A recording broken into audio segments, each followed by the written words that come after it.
Well, a couple of subjects that are not always a lot of laughs to talk about, but we try to take care of you on the Arizona Daily Mix, and we're doing it today in this segment, having talked in just a few minutes ago about a very serious medical problem. Let's talk about another one that doesn't necessarily have to be as serious as you might have thought. We're talking with Dr. Stephen Wander during World Alzheimer's Month, September. The Integrated Health Center of Maryland, and I thank you for visiting us after having talked about prostate cancer. Now we're talking about Alzheimer's disease. People give up often on both of them. Is there treatment that causes us now to be more optimistic? Well, it's great. Now, before 2014, there was no workable treatment for Alzheimer's. Basically, person was told, get your affairs in order, get a power of attorney, and all of the treatment was actually for the caretaker and not the patient. And the FDA has not approved a drug since 2003 for Alzheimer's. So, I always tell people, think about if you have kids or grandkids, how old were they in 2003 versus now? But in 2014, there was a protocol that was introduced out of UCLA and is now 92% successful in actually reversing Alzheimer's as long as the patient isn't too far gone.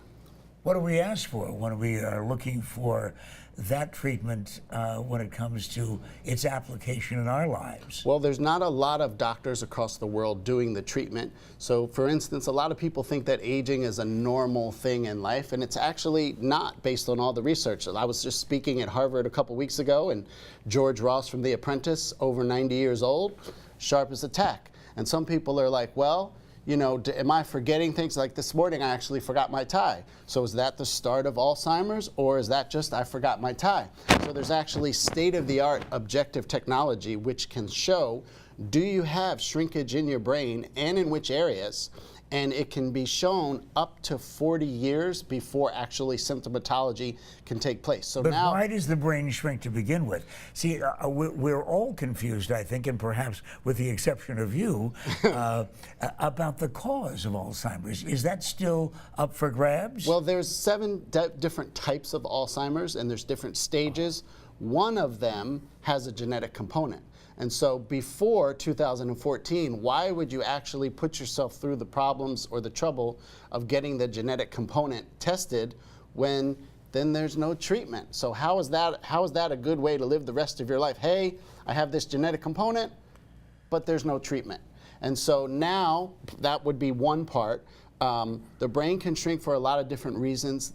In the grand scheme of things, your brain is either shrinking or it's growing. It's either getting better or it's getting worse. So there's a lot of different things you can do to help prevent it, but the first thing is to find out where the shrinkage is and in which parts of the brain. This is a real major medical area here. We've got tremendous individual people, tremendous institutions.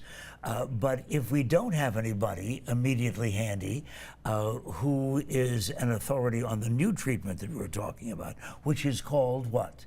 It's called the RECODE method, RECODE, reversing cognitive decline. Well, what can we do ourselves at home? Well, first thing that everyone needs to do is to find someone who can get them the test, because the test is the step one determining, do you have this objective data showing, do you have the shrinking? So if you don't have the shrinking, then that's not necessary, obviously. That would be the first step. But preventatively, we all can do a few things that are fairly simple.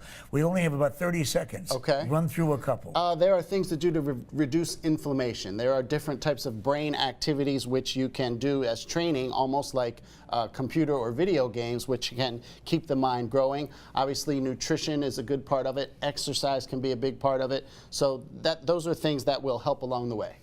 When you talk to your physician, just tell them that you found out about that information from Dr. Stephen Wander from the Integrated Health Center of Maryland.